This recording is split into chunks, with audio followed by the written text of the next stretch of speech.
somente. 5 anos. Jó 29:18. Isso mesmo. Eu pensava, morrerei em casa e os meus dias serão numerosos como os grãos de areia. Olha aí. Isso. Glória a Deus.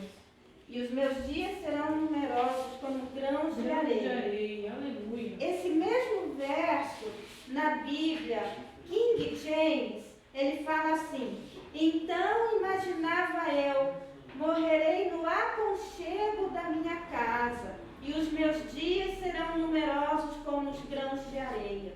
Esse mesmo verso, na Bíblia João Ferreira atualizada, ele diz assim: então dizia eu, no meu ninho expirarei, e multiplicarei os meus dias como areia.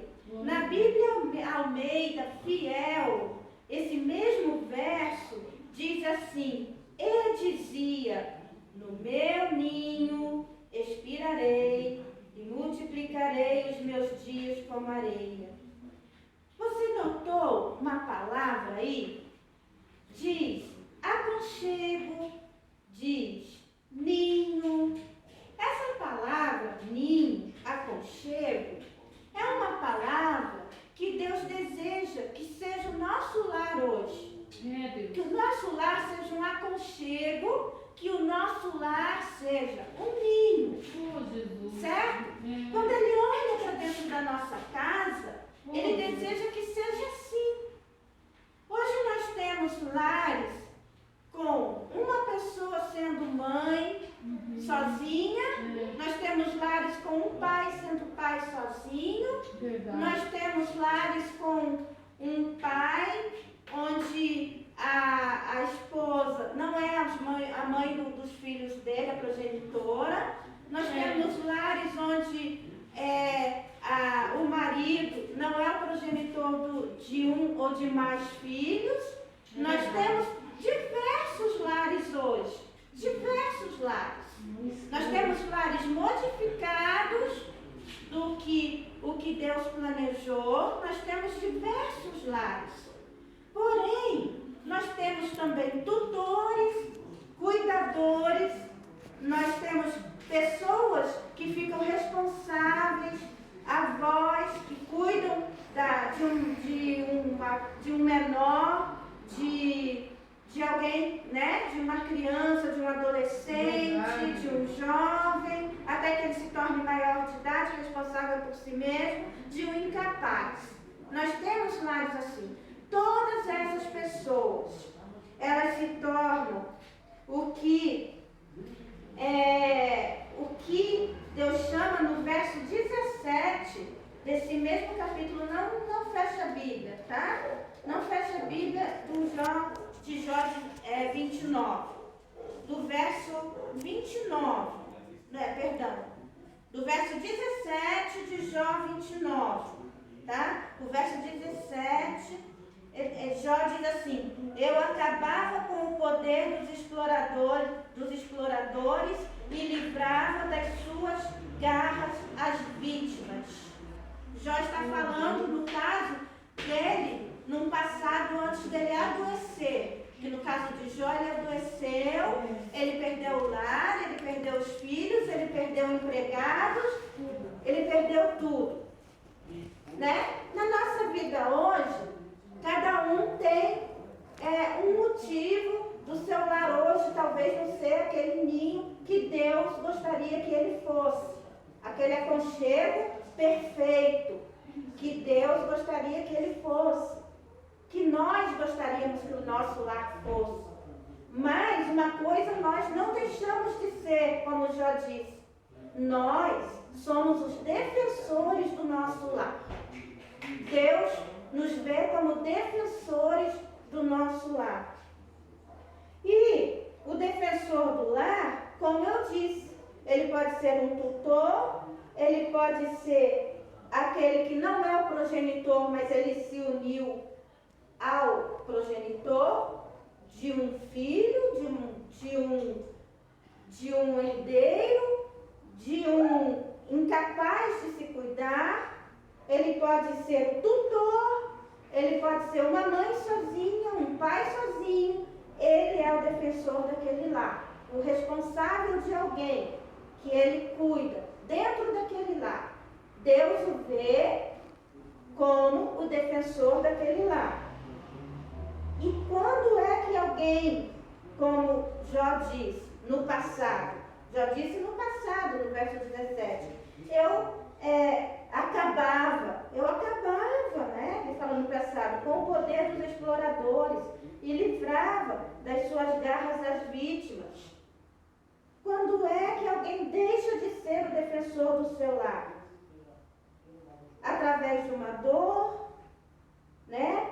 Através do motivo de cada um, que cada um tem, que algo ocorreu, onde houve uma ruptura nesse processo. Quando é que alguém deixou de defender o seu lar? Deixou de defender, talvez com menos intensidade, a realidade daquele lar, daquela família. Diminuiu. Falou, não, eu cansei. Quando? Então, isso é uma resposta entre ela e Deus. Cada um tem seus motivos, mas eles existem. E muitas vezes eles estão tão lá no fundo, tão entulhados lá, que a pessoa já nem os enxerga mais. Deus. Geralmente os homens deixam a função de educar e de ver mais para as mulheres. Nem todas as mulheres são capazes desse papel. Nem todas as mulheres são capazes de ver tudo.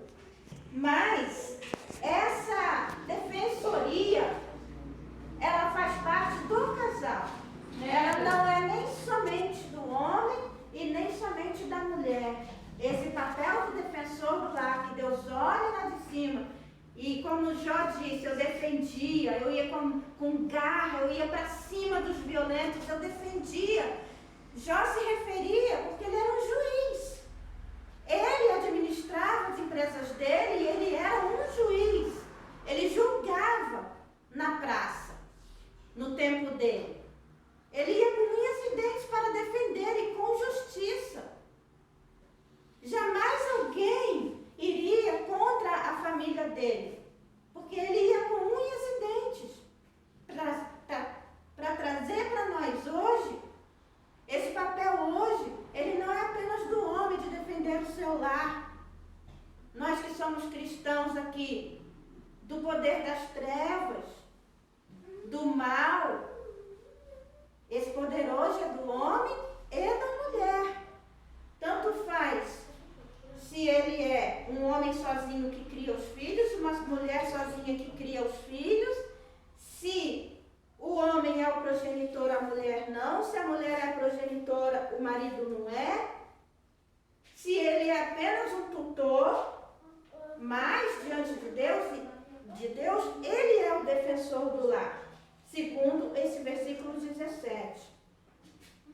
E o Senhor espera que nós desempenhemos essa função. O defensor de nossos lares, que nós venhamos a inquirir com diligência, por exemplo, as razões porque uma esposa, um filho ou qualquer um de dentro da nossa casa está com uma simples tristeza, né? Se esse deve ser um hábito, né? No caso de filhos, né? Desde pequenininhos, do tamanho do meu neto. Porque aí quando eles forem crescendo, eles não vão se fechar. Esse é o motivo porque muitos adolescentes eles se fecham. Eles se fecham porque muitas vezes ali o tutor, aquele que cuidava, ele não criou uma ponte para alcançar o coração da criança. A criança chamava assim, senta aqui comigo, brinca aqui comigo, aqui de carrinho. A pessoa não tirava uns 5 minutos para brincar com ele de carrinho. não criou uma ponte ali. A criança queria contar um sonho, o cuidador não ia lá e não ouvia o sonho da criança. Então ela se sentia o quê? Rejeitada. E aí quando ela se torna uma adolescente, ela se fecha. Quando chega a hora do adulto, ele querer conversar, é ela que vai rejeitar aquela pessoa. Isso é uma mão de duas vias. Então o defensor do lar, os dois, tanto o homem quanto a mulher, eles devem entender, né, as necessidades, que elas não estão apenas entre os de fora, mas dentro do lar, dentro do lar. E assim cumprir o verso 15. O verso 15, Jó fala: eu era olhos para os cegos e pés para os aleijados. Olhos que orientam, olhos que aconselham, olhos e pés que aquele pé ali, quando a criança pisa nos nossos pés e a gente faz ela andar, olhos e pés que caminham junto, que guiam no caminho. Criar essa ponte desde pequeno. E quando não se cria essa ponte desde pequeno, o que é que se faz? Vamos restituir laços. Eu vou falar disso daqui a pouco. Então, quando há homem e mulher, os dois observam. Os dois. Quando há filhos adotivos, mesmo sendo adotivos, os dois observam. Os dois criam pontes. Os dois criam laços. Laços que estreitam a amizade. Os dois empregam um pouco do seu tempo para inquirir, para perguntar. Durante as fases da vida de cada filho, de cada um ali, não é diferente se há agregados menores, não há diferença. O verso 14, Jó diz assim, o verso 14: a minha justiça e a minha honestidade faziam parte de mim, porque aqui ele já tinha perdido tudo, a casa, os filhos, tudo. Então ele falou, a minha justiça, porque ele era acusado, né, dele ter errado e por isso que a casa dele desmoronou. Então ele estava dizendo, a minha justiça e a minha honestidade faziam parte de mim. Em outras traduções, ele dizia que ele se vestia da justiça dele como um vestido e um diadema sobre a cabeça dele. Sabe? Vestia-me da justiça e ela me servia de vestimenta como um manto e diadema era a minha justiça. Ele sempre dizia isso, Jó. Então, em suas palavras, Jó disse, como uma vestimenta cobre todo o meu corpo e é usada continuamente durante todo o dia, como essa roupa que a gente usa continuamente, todo dia. Então, eu era, ele fala com propriedade, eu era constantemente justo. Eu era justo. A minha casa desmoronou. Os meus filhos se perderam. Eu perdi tudo, mas eu era justo. Eu não fiz nada para que isso acontecesse. Eu não fiz nada. Eu era justo. Já estava dizendo assim. Em todo o curso de minhas administrações públicas, eu era justo. E nas minhas administrações privadas, eu era justo. Fora e dentro da minha casa, eu era justo. Eu nunca me despojo dessas roupas por parcialidade comigo mesmo ou por respeito às pessoas dos outros, como é o comportamento de muitos juízes. Eu nunca me despojo dessa justiça com a qual eu trabalho no meu dia a dia. As minhas mãos são limpas. Eu perdi tudo, meus filhos se perderam, meus filhos se jogaram na miséria, mas eu era justo. Eu sei o que eu fiz na minha casa, na minha vida, no meu trabalho, na minha empresa. Jó dizendo isso. Meu julgamento foi como um manto e foi como um diadema. Decretos, os decretos que eu fazia, os decretos eram iguais, tão iguais e justos, que nunca trouxeram vergonha e reprovação sobre mim, mas sim, eles me trouxeram honra, me trouxeram reputação, e eu os via como um ornamento maior do que o manto púrpura e do que o diadema. É assim que Jó falava. É assim que Jó viveu. É assim que Jó educou seus filhos. Quando eles estavam naquela festa, comemorando o aniversário de um deles, e aconteceu aquilo tudo, e deu no que deu.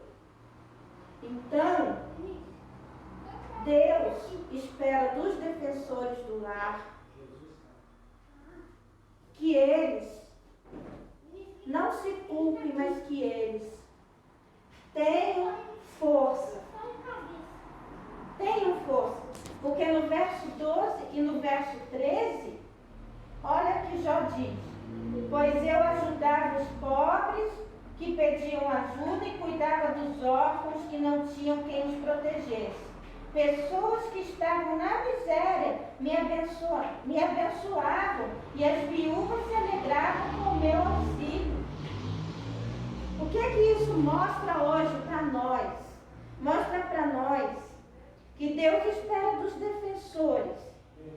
Como Ele livrava o miserável que clamava, como também o órfão que não tinha quem o socorresse, os defensores do lar, inúmeras vezes, eles vão se deparar com situações assim dentro de casa. Quando a gente menos espera, a gente vê um filho caindo numa situação crítica espiritual. Crítica. Eu já vi meu filho meu filho maior, cair numa situação crítica que eu menos esperei. Que eu não esperava que ele caísse naquela situação. Então, vai chegar um momento em que eles vão clamar. Eles vão clamar, como diz o verso aqui. Os pobres que pediam ajuda, tá? Pessoas que estavam na miséria, eles abençoavam Jó, né? Então, eles vão clamar. E os defensores, eles devem fazer tudo, evitar ao máximo que eles cheguem, os filhos, ou seja, quem for, agregados, que eles tomam conta, que eles cuidem, que eles cheguem à posição da orfandade. A posição da orfandade. O que é a posição da orfandade? É aquela posição em que essa pessoa, ela se sente abandonada, sem ter quem o ajude, sem ter quem o socorra mais, sem ter quem o ouça, que lhe dê o ombro, que lhe dê o coração. O verso 11, né, diz assim: ouvindo-me algum ouvido, me tinha por bem-aventurado. O defensor, os defensores, eles nunca devem deixar de ser ouvidos. Nós nunca podemos deixar de ser ouvidos para os de dentro da nossa casa, né? Vendo-me algum olho, dava testemunho de mim. Dava testemunho de mim. Os de dentro da nossa casa, eles que nós os ouvimos, que nós os abençoamos, que nós os ajudamos, que nós estamos ao lado deles quando eles mais precisam de nós, que nós somos aqueles que acolhemos, que nós não viramos as costas, que nós perdoamos, que nós estamos ali, no pior momento da vida deles. No pior momento da vida deles. O meu pai, né, que já partiu, ele não era cristão. Ele não me criou num lugar cristão. Mas, o meu pai, ele me deu um exemplo da pessoa de Deus. Porque meu pai foi um pai presente na minha vida. Ele foi um pai que sempre me ouviu. Ele foi um pai, assim, que me passou amor. Um pai que brincava comigo, que me dava atenção. Lógico que todo mundo erra. Quando eu errei, ele não virou as costas para mim. Ele me abraçou. Ele me acolheu. Ele me aconselhou. Ele sempre conversava comigo. Enfim, o meu pai, não sendo cristão, ele me fez conhecer o amor de Deus. Ele me fez conhecer com essas atitudes o amor de Deus. Sabe? Então, Deus, eu já estou terminando, Ele promete no livro em Malaquias 4:6, que Ele converterá o coração dos pais aos filhos, o coração dos filhos aos seus pais. E aqui está a chave para quando esse relacionamento, em algum momento da nossa vida, né, o feedback foi cortado. Ou porque o filho não entendeu alguma coisa e ele mesmo se afastou, porque isso acontece, ou porque nós, em algum momento, nós que somos imperfeitos, em algum momento, nós deixamos alguma coisa acontecer e esse filho, nós nos afastamos dele na atenção, na disposição de ser ouvido, alguma coisa que aconteceu, que houve uma ruptura. Então, o que acontece?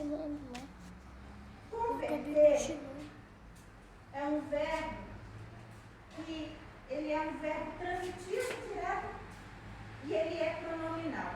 Porque todo verbo que exige um complemento, ele é um verbo transitivo direto. E ele é pronominal, né? Porque esse complemento, ele exige um pronome. Então, por que ele é transitivo direto? Porque ele supõe que algo gere uma mudança. Converter, sofrer, mudar. Então, converter é sofrer, mudar, é transformação, é alteração. Converteu-se numa pessoa melhor, mudou para uma pessoa melhor. Então, lá em Malaquias diz, ele converterá o coração, vamos focar aqui dos filhos aos seus pais. Ele vai tornar o nosso filho melhor para nós. É a promessa. Ele vai trazer o coração dos nossos filhos para nós. É a promessa. Então, pronominal é o complemento. Objeto direto. Coração. Converter o coração. De quem? Para quem? Preposição. Para quem? A quem? De quem? Dos filhos. A quem? Aos seus pais. Aos seus pais. É promessa de Deus. Então, uma preposição